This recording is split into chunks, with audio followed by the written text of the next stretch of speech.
Welcome, football fans, to another week's worth of shows here at the Call Sheet Daily. I'm your host, Kevin Smith. It is draft week. We have finally arrived. It feels like we have been building towards draft week for a long time, but suddenly it is here. Thursday night will kick off the NFL draft. And I'm going to spend a decent amount of time talking about that this week on the program. I haven't spent a lot of time talking about the draft, but we're working our way into it. Last Thursday, I had Roderick David, former scout for the Atlanta Falcons, on talking about scouting draft prospects. If you didn't catch that show, he was excellent. And I'll do some stuff tomorrow and on Thursday about it.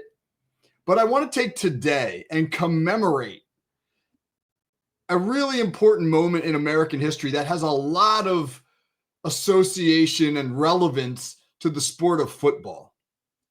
And it is the famous Theodore Roosevelt speech known as Citizenship in a Republic, or better known to many people as the Man in the Arena speech. That speech was delivered on April 23rd, 1910. And I had initially intended to do this episode on April 23rd, but April 23rd is Wednesday, and I'm selfish. I don't want to give up Whiteboard Wednesday. I love my Whiteboard Wednesday show, and I don't want to give that up. So I'm bumping it up. I know today is only April 21st, but we are commemorating the Citizenship in a Republic, aka the Man in the Arena speech today. Again, delivered April 23rd, 1910 in Paris, France by Theodore Roosevelt. And it has so much relevance towards the great game of football because of its core message. It's a long speech, but there's a very famous passage. I'm going to read it in a moment that many football coaches have referenced and used with their teams. This passage is actually so famous that a documentary about Tom Brady was done, which is now known as Man in the Arena. They called the documentary Man in the Arena. And really, it's a section of the speech devoted to the importance of striving valiantly and daring greatly. I'll read you the speech, or the segment, I should say. And honestly, man, if it doesn't get you feeling a certain way, it doesn't get you a little fired up, you better check your pulse. Okay, so here is the section of Citizenship in a Republic from Theodore Roosevelt that has been widely quoted throughout the years. It reads, "It is not the critic who counts, not the man who points out how the strong man stumbles or where the doer of deeds could have done better. The credit belongs to the man who is actually in the arena, whose face is marred by dust and sweat and blood, who strives valiantly, who errs and comes up short again and again, because there is no effort without error or shortcoming. The man who knows the great enthusiasms, the great devotions, who spends himself in a worthy cause, who at best knows in the end the triumph of high achievement, and who at worst, if he fails, at least fails while daring greatly, so that his place shall never be with those cold and timid souls who know neither victory nor defeat." Theodore Roosevelt, speech at the Sorbonne in Paris, France, April 23rd, 1910. Historically at that time, Theodore Roosevelt was not the American president. He had already served 2 terms, and in 1909 left the White House, and he went and he did some sort of some big things. He was big game hunting in Africa, but at the time of this speech, he was touring Europe and Africa, delivering speeches about America's role in the world. That's why he titled the speech Citizenship in a Republic. And he was actually frustrated with the current president, William Taft, who he saw as kind of a lackey for the big business interests and not a principled man, not a man who stood for anything. And Roosevelt made his speech with an emphasis upon just that. Stand for something. Be about something. Try. Valor over criticism. That's really the central theme of the speech at large, and particularly of the passage known now as Man in the Arena. And it is particularly relevant to this time period. We certainly live in an age where critics are many and the doers seem few. And in essence, what Roosevelt was saying was the critics are the timid souls. Don't worry about failing or about failure. Having just finished a 30-some-year teaching career, I can say without a doubt that one of the big changes I noticed over time among students and young people was they became more timid. And I think that was a product of them worrying about somebody taking a cell phone camera and pointing it at them and recording them doing anything that might be out of the ordinary. They didn't want to put themselves out there because they didn't want to be recorded. They didn't want to go viral, whether it was in a small circle or even in a bigger sense, for doing something that would make them look foolish. It became easier to sit on the sidelines and judge those who were putting themselves out there than to risk the embarrassment of failing. But what Roosevelt was saying in his speech was that success and failure are two sides of the same coin. What really matters is effort and resilience. That's the enduring action or the enduring message. Take action and persevere. And his arena conjured up images in 1910 of gladiators in the Roman Colosseum, etc. There was no NFL football yet. There was college football. There was no NFL football. But today, the arena is easily translatable as the NFL stadium, the football field, the football stadium. And there are many stories of football players who illustrate Roosevelt's message of perseverance. Here are a couple quickly. The story of James Harrison. The story of James Harrison, all-pro linebacker, predominantly for the Steelers, but he played for several other teams, is a fascinating one. He was a 5'10" linebacker. They listed him as 6 foot. There's no way James Harrison was 6 foot. 5'11" maybe. We'll give him 5'11". He had no scholarship offers out of high school.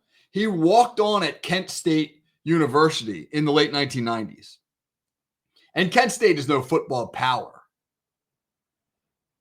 So he was a walk-on at a mid-level MAC school where he went on to earn a starting role and had a good career there. No doubt about that. Had a good career, but not a career that would establish himself as a draftable player until he went undrafted out of Kent State. In 2002, though, he did sign an undrafted free agent contract with the Pittsburgh Steelers. And over the course of the next 2 years, he would be released and re-signed to their practice squad on 3 different occasions, cut 3 times. And finally, after being cut that 3rd time, the Baltimore Ravens picked him up on their practice squad. And NFL Europe was a thing at that time. And players who were on the practice squads of NFL teams could be assigned to a respective NFL Europe franchise. And James Harrison signs with the Rhine Fire of NFL Europe and doesn't particularly stand out there. And he's eventually cut by the Ravens. And then in 2005, the Steelers sign him back. So he's now been cut 4 times. I think for most people, that's probably the end of your football journey.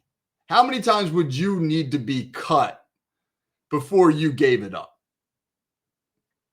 I think a lot of people, after being cut 4 times by now 2 separate franchises, you'd probably give it up. But no, in 2005, he's re-signed by the Steelers, and someone else's misfortune. Linebacker Clark Haggans gets injured in a freak weightlifting accident. And James Harrison is elevated from the practice squad onto the regular 53, and the rest is kind of history. He winds up earning, by the end of the year, a starting role on a Steelers team that would go on to win the Super Bowl. And a couple years later, James Harrison, by now in 2008, an all-pro linebacker, authors one of the most famous plays in NFL history, at least in Super Bowl history, when he intercepts Kurt Warner and he takes it back 100 yards on the final play of the half in what would prove to be a narrow Steelers victory. James Harrison would end up playing all the way until 2017 and finishes his career as sort of an all-time Pittsburgh Steeler. When you talk to Steelers fans, he is an all-time memorable Steeler. Well, what about the man whose pass he intercepted in that Super Bowl 43 contest that he famously ran back 100 yards for a touchdown? Kurt Warner. His story may be even more improbable. I mean, Kurt Warner had 0 college offers, major college offers out of high school. He grew up in a small town in Iowa. He goes on to play for Northern Iowa. He didn't start at Northern Iowa until his senior year. When he did, he lit it up. He absolutely lit it up. But, of course, goes undrafted in 1994, gets a tryout with the Green Bay Packers. He's cut from that, or at least he's not signed to the Packers, and he winds up stocking shelves at a grocery store in Iowa. That's probably the end. When you're stocking shelves at a grocery store as somebody who wasn't drafted out of college, it's probably, for a lot of people, that's the end. But arena football was a thing at the time, and Iowa had an arena team, the Iowa Barnstormers. And in 1995, he kind of catches on with the Iowa Barnstormers of the Arena Football League, and he goes on to, again, light it up. He is the MVP of the league. He will eventually be, I didn't know that this was even a thing, but he would be inducted into the Iowa Barnstormers Hall of Fame. Didn't know they had a Hall of Fame. After 2 seasons with the Iowa Barnstormers, he gets a tryout with the Chicago Bears. But check this out. He can't go to the tryout because he's gotten a terrible elbow infection as a result of a bug bite. So he has to miss the tryout. How discouraged would you be? You know, you get one tryout with Green Bay, doesn't work out. You're stocking shelves at a grocery store. You catch on with an arena league. You get another shot. How many more shots are you going to get? You can't even go to the workout. You can't even go to the workout because your elbow's infected because of a freak mosquito bite. But he continues to plug away. And in 1998, he gets a tryout with the Rams, and they like him enough to sign him to what was called a futures contract. And much like James Harrison, they send him over to NFL Europe, where he plays for Amsterdam. And he does well enough that the Rams then sign him back to the active roster, where he's the 3rd string quarterback, but they don't like him enough to protect him. In 1999, there's an expansion draft because the Cleveland Browns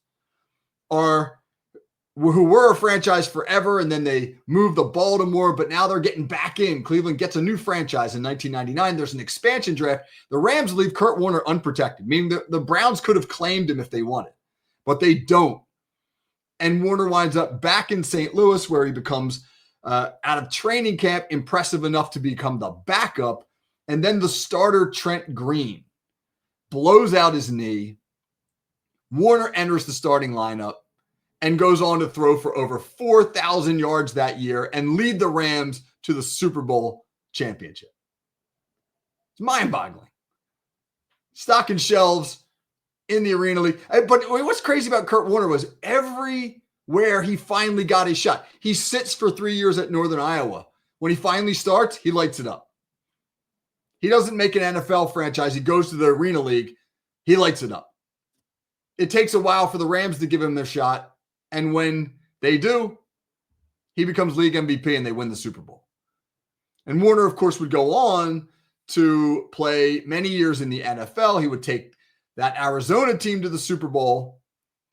So if there's ever been a play that involved two unlikely NFL icons.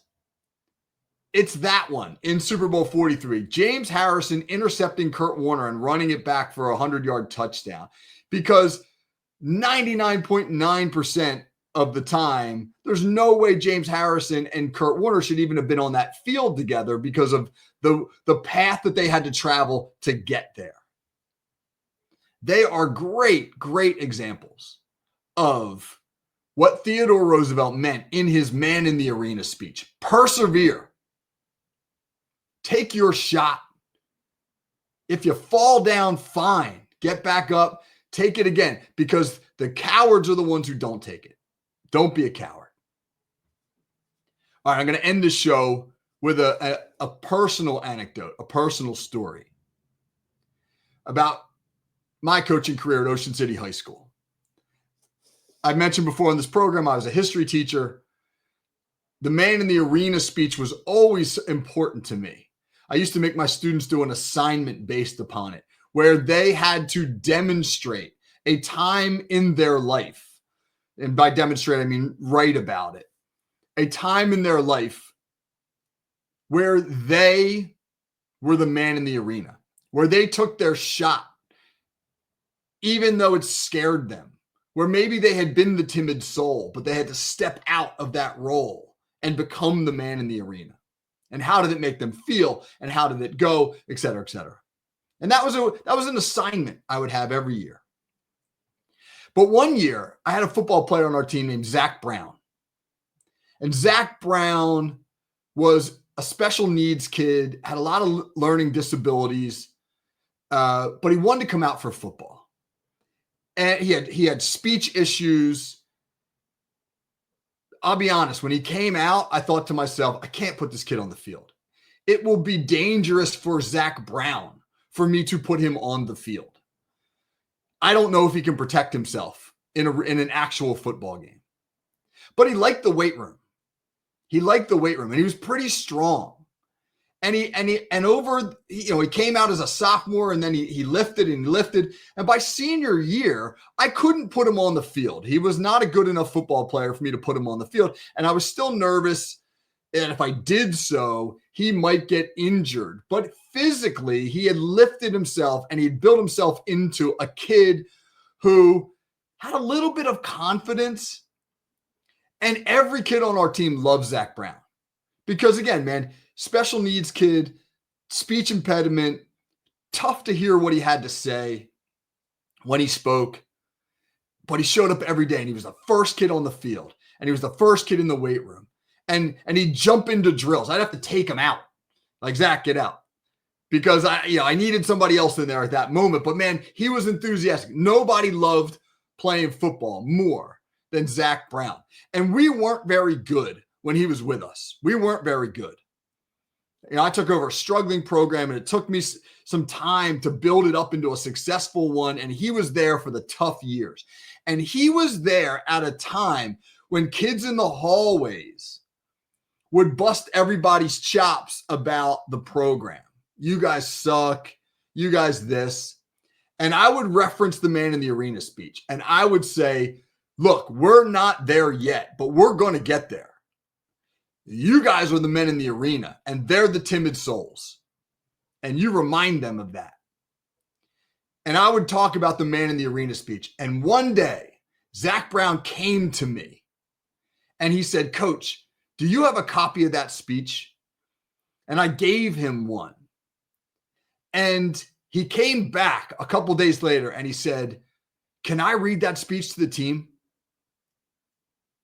And I was very nervous about this.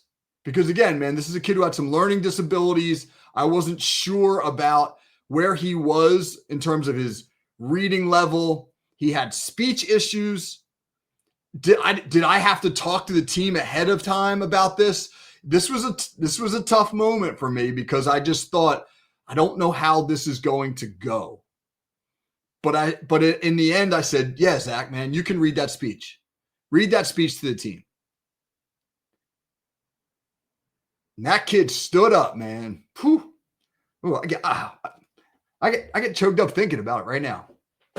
That kid stood up in front of his peers, 50-some teenagers on the football team, and he read that passage that I read at the beginning of this show, and he freaking nailed it, man. He nailed it.